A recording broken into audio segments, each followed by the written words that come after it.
ناظرین، drama serial زنجیریں بہت زیادہ انٹرسٹنگ ہوتا جا رہا ہے۔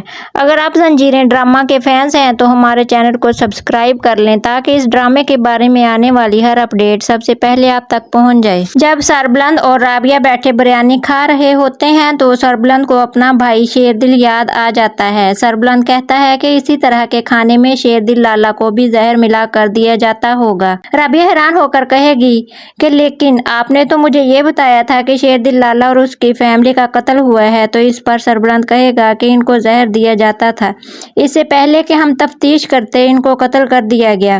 رابعہ کہتی ہے کہ بی جان ان حالات سے گزری ہیں تبھی تو ان کا یہ حال ہوا پڑا ہے۔ رابعہ سربلند سے پوچھتی ہے کہ آپ اتنے ڈپریسڈ کیوں لگتے ہیں؟ سربلند کہتا ہے کہ لگتا نہیں ہوں، میں باقاعدہ ڈپریسڈ ہوں، میں نے بانو سے یہی بات چھپائی تھی۔ اور کہتا ہے کہ میرے ڈپریشن کی سب سے بڑی وجہ یہ ہے کہ چھوٹی سی بات پر میرا بانو سے جھگڑا ہوا تھا، وہی اس کی آخری رات تھی۔ تو اس پر رابعہ کہتی ہے کہ میں آپ کا دکھ سمجھ سکتی ہوں۔ سربلند کہتا ہے کہ ڈپریشن بھی عجیب چیز ہوتی ہے، آپ کو پتہ نہیں چلتا کیا ہو رہا ہے، بس ایک بوجھ جیسے آپ کے دل پر اور آپ کی روح پر کوئی چیز لٹک رہی ہوتی ہے۔ ادھر زمرد شیریں کو کال کرتا ہے تو شیریں کہتی ہے کہ خان جی کی وجہ سے اس کو منہ کیا لگا لیا، یہ تو میرے پیچھے ہی پڑ گیا ہے۔ شیریں کال اٹینڈ کرتی ہے اور کہتی ہے کہ بولو کیا مسئلہ ہے؟ تو زمرد کہتا ہے کہ ہم سے بات ہی کر لیا کرو، پتہ نہیں ہماری ملاقات کب ہوگی۔ تو اس پر شیریں کہتی ہے کہ میں تمہاری طرح فارغ نہیں ہوں، مجھے بہت سے کام ہوتے ہیں۔ اس پر زمرد کہتا ہے کہ حسیناؤں کے تو نخرے ہی الگ ہوتے ہیں۔ تو شیریں کہتی ہے کہ کوئی کام کی بات ہے تو بتاؤ ورنہ فضول ٹائم نہیں ہے میرے پاس۔ زمرد کہتا ہے کہ میری بات تو سنو، میں تم سے پیار کرتا ہوں۔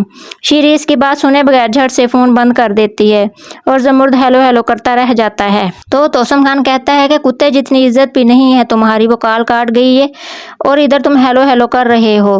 تو زمرد توسم خان سے کہتا ہے کہ میں تمہاری طرح ون وے ٹریفک نہیں ہوں، وہ پیار کرتی ہے مجھ سے، میں زمرد ہوں اس کا، اور تم رابعہ کے عشق میں دیوانے ہوئے پھرتے ہو، وہ تھوکتی بھی نہیں ہے تم پر۔ تو توسم خان زمرد کو پیچھے سے پکڑ کر گلا دبانے لگتا ہے اور کہتا ہے کہ کیا کہا تم نے، وہ تھوکتی بھی نہیں ہے مجھ پر؟ پھر زمرد کہتا ہے کہ نہ دباؤ گلا، چھوڑ دو، غلطی ہو گئی مجھ سے، معاف کر دو مجھے، دوبارہ ایسے نہیں کہوں گا۔ تو توسم خان کہتا ہے کہ دوبارہ غلطی اگر رپیٹ کی تو شیردل اور مدثر کے ساتھ پائے گا خود کو، اور زمرد کو یہ کہہ کر چھوڑ دیتا ہے۔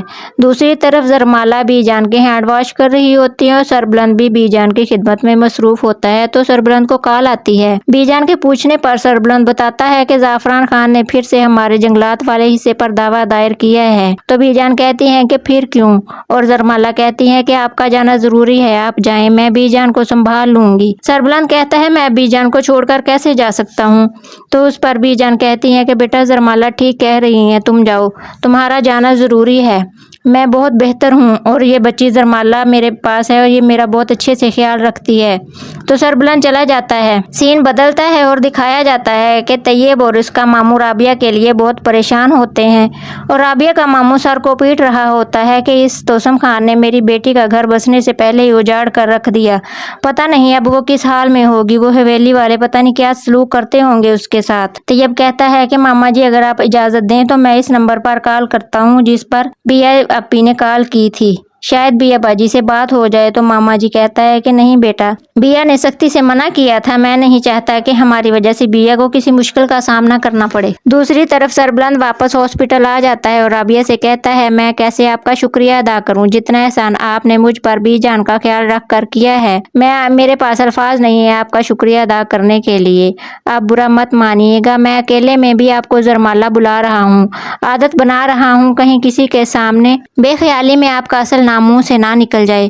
تو رابعہ کہتی ہے کہ کوئی بات نہیں، ویسے بھی میں اپنی اصلی پہچان کو کھو چکی ہوں، اور رہی بات بی جان کی تو مجھے اس کا خیال رکھنا بہت اچھا لگتا ہے، اور مدثر کے ساتھ میں نے جو وقت گزارا ہے اس کی یادوں کے ساتھ جڑے رہنے کا آپ ہی آخری ذریعہ ہیں۔ مدثر آپ سے بہت پیار کرتے تھے، آپ کو اپنا چھوٹا بھائی مانتے تھے، مجھے یاد ہے جس دن ہماری شادی ہوئی تھی اس دن آپ کے بھائی کا قتل ہوا تھا، تو مدثر نے آپ کے بھائی کے صدمے کی وجہ سے ہمارا ولیمہ کینسل کر دیا تھا، سوچتی ہوں خدا نے اس دن آپ کو میرا محافظ بنا کر بھیجا اور آپ آپ نے مجھے بچا لیا، شاید میرا زندہ رہنا ضروری ہے۔ تو سربلند کہتا ہے کہ ہم دونوں الگ دنیاؤں کے لوگ ہیں، لیکن کہیں نہ کہیں ہم دونوں کے دکھ ایک جیسے سیم ہیں۔ آپ نے مدثر کو کھویا اور میں نے شہر بانو کو۔ پھر سربلند زرمالہ سے کہتا ہے کہ پتہ نہیں میں وہ آپ سب سے کیسے کہہ دیتا ہوں جو میں کسی اور سے نہیں کہہ پاتا۔ ادھر سہراب بانو کے موبائل کو لے کر بیٹھا ہوتا ہے تو اس کی بیوی کمرے میں داخل ہوتی ہے اور کہتی ہے کہ کب تک آپ بانو کے فون کو لے کر چارج پر لگا کر بیٹھے رہو گے؟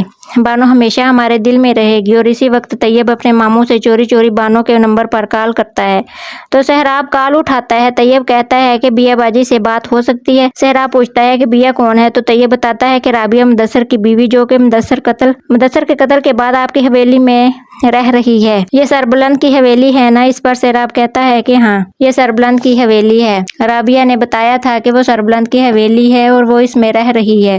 میری بات کروا دیں پلیز اس کے ساتھ۔ تو سہراب کہتا ہے کہ یہ رونگ نمبر ہے اور کال کاٹ دیتا ہے۔ سین بدلتا ہے اور زعفران خان کے بندے رابعہ کو ہاسپٹل سے نکلتے ہوئے ویڈیو بنا کر زعفران کو بھیج دیتے ہیں تو بتاتے ہیں کہ وہ لڑکی جو سربلند خان کے ساتھ جنگل میں تھی وہ مل گئی۔ زعفران توسم سے کہتا ہے کہ یہ دیکھ لڑکی جس کے ساتھ سربلند بیوی کے مرنے کے بعد گھومتا پھرتا ہے۔ تو توسم کہتا ہے کہ مجھے کوئی انٹرسٹ نہیں ہے کسی اور لڑکیوں میں۔ تو زعفران کہتا ہے کہ ہاں، تمہاری تو سوئی مدثر کی بیوی پر اٹکی ہوئی ہے، مدثر کا قتل بھی کیا اور وہ لڑکی بھی ہاتھ نہ آئی، وہ بھی تمہارے جال سے نکل کر بھاگ گئی۔ ادھر سہراب خان سربلند کے گارڈز کو بلاتا ہے اور پوچھتا ہے کہ تمہیں سربلند کا دوست مدثر یاد ہے؟ تو وہ کہتا ہے کہ جی ہاں، مجھے یاد ہے، جو سربلند کے ساتھ اسلام آباد کالج میں پڑھتا تھا۔ تو سہراب کہتا ہے کہ ہاں وہی، اور کہتا ہے کہ اس کی بیوی کے بارے میں ساری معلومات چاہیے اور اس کے گھر کا پتہ کرو، اور پیسے دیتا ہے اور کہتا ہے کہ یہ سیکرٹ رہنا چاہیے۔ دوسری طرف جب زرمالہ بی جان کے لیے ناشتہ بنا رہی ہوتی ہے تو شیریں اسے خوب باتیں سناتی ہے اور کہتی ہے کہ بی جان کے ناشتے کی ذمہ داری ہماری ہے، تم نے 4 دن کی پناہ لی ہے، مہمان بن کر رہو۔ اور زرمالہ کا ہاتھ پکڑنے لگتی ہے تو زرمالہ اس کا ہاتھ پکڑ کر مروڑ دیتی ہے اور کہتی ہے کہ تم اپنے اوقات میں رہو، تمہارے جیسے ٹیڑھے لوگوں کو مجھے سیدھا کرنا آتا ہے۔ اور جب زرمالہ بی جان کے لیے ناشتہ لے کر جا رہی ہوتی ہے تو بانو کہتی ہے کہ تمہیں یہ سب کرنے کی ضرورت نہیں ہے، ہم ہیں بی جان کا خیال رکھنے کے لیے۔ تو اسی وقت سربلند آ جاتا ہے اور کہتا ہے کہ میرے کہنے پر یہ بی جان کا خیال رکھ رہی ہے۔ بانو غصے میں سہراب کو بھڑکاتی ہے اور کہتی ہے کہ رات کو میں نے سربلند کو زرمالہ کے کمرے سے نکلتے ہوئے دیکھا ہے، اب اور کس بات کا انتظار ہے، اس لڑکی کو جلدی نکالو۔ تو سہراب کہتا ہے کہ بی جان تھوڑی ٹھیک ہو جائے پھر میں کچھ کرتا ہوں۔ ادھر شیریں جوس میں زہر ملا کر سربلند کے لیے لے کر جاتی ہے اور کہتی ہے کہ خان جی جلدی سے پی لیں، میں سارے برتن اکٹھے ہی لے کر چلی جاؤں گی۔ سربلند جوس پینے لگتا ہے تو زرمالہ اسے اشارے سے منع کر دیتی ہے اور جوس پیے بغیر وہ واپس بھیج دیتا ہے۔